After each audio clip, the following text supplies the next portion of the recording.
आप सभी भाई बहनों को राधे राधे। आज मैं आपको गणगौर व्रत के बारे में बताऊंगी। यह चैत्र शुक्ल तृतीया को मनाया जाता है। इस दिन सदवा स्त्रियां व्रत रखती हैं।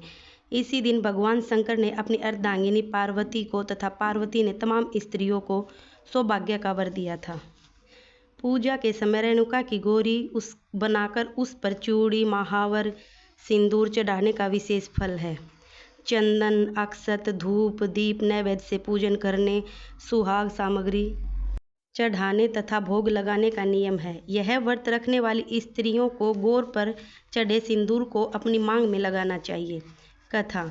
एक समय भगवान शंकर नारद और पार्वती को साथ लेकर पृथ्वी पर चल दिए। भ्रमण करते हुए तीनों जन एक गांव में पहुंचे। उसी दिन चैत्र शुक्ल तृतीया थी। गांव के लोग को जब शंकर जी तथा पार्वती जी की सूचना प्राप्त हुई तो धनी स्त्रियां उनके पूजनार्थ नाना प्रकार के रुचिकर भोजन बनाने में लग गई। इसी कारण से उन कुलवंत स्त्रियों को काफ़ी देर हो गई। दूसरी ओर निर्धन घर की स्त्रियों ने जैसे बैठी थी वैसे ही थाल में हल्दी, चावल, अक्षत तथा जल लेकर शिव पार्वती जी की पूजा की। अपार श्रद्धा भक्ति में निमग्न उस गरीब स्त्रियों को पार्वती ने पहचाना तथा उनकी भक्ति रूपी वस्तुओं को स्वीकार कर उन सब पर सुहाग रूपी हल्दी छिड़क दी। इस प्रकार माता गौरी से आशीर्वाद प्राप्त कर वे औरतें अपने अपने घर चली गई।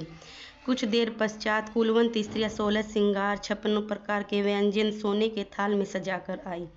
तब भगवान शंकर ने शंका व्यक्त करते हुए कहा, पार्वती जी, तुमने तमाम सुहाग प्रसाद तो साधारण स्त्रियों में बांट दिया, अब इनको क्या दोगे? पार्वती जी ने कहा, आप इन सब की चिंता छोड़ दें।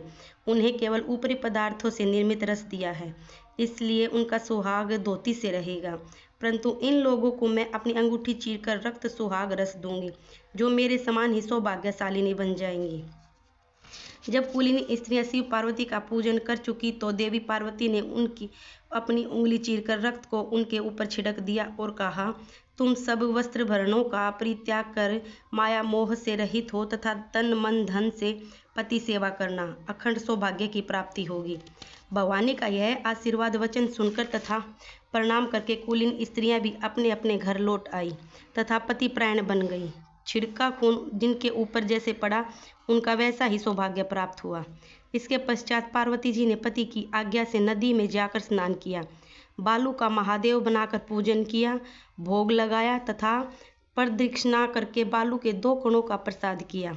पार्वती ने मस्तक पर टीका लगाया। उसी समय उस पार्थिव लिंग से शिवजी प्रकट हुए तथा पार्वती को वरदान दिया, आज के दिन से जो स्त्री मेरा पूजन तथा तुम्हारा व्रत करेगी उसके पति चिरंजीवी रहेंगे तथा अतः मैं उन्हें मोक्ष मिलेगा। पार्थिव शिव यह वरदान देकर अंतर्ध्यान हो गए।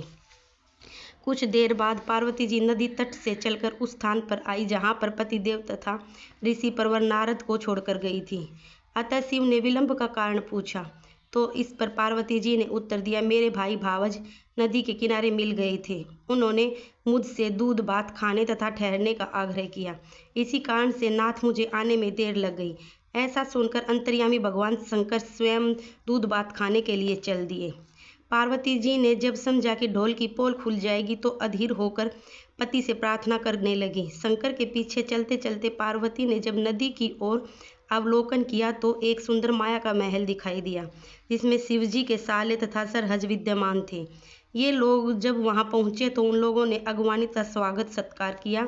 तीसरे दिन सुबह पार्वती के द्वारा चलने के आग्रह को ठुकरा दिया। इसमें देवी काफी कुपित हुई तथा अकेली ही राह ली। तब मजबूर होकर महादेव को उनका अनुसरण करना पड़ा। नारद भी साथ में थे। तीनों लोग चलते चलते काफ़ी दूर निकल आए। सायंकाल होने पर शिवजी ने बहाना किया, मैं तो तुम्हारे मायके में अपनी माला ही भूल आया। इस पर पार्वती माला लाने को तैयार हुई किंतु शिवजी की आज्ञा से न जा सकी। नारद जी वहां गए। जाकर देखते हैं कि न कहीं महल है न ही उसका नामो निशान।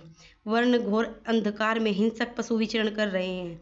इस अंधकारपूर्ण रमणीय वातावरण को देख नारद बहुत आश्चर्यचकित हुए।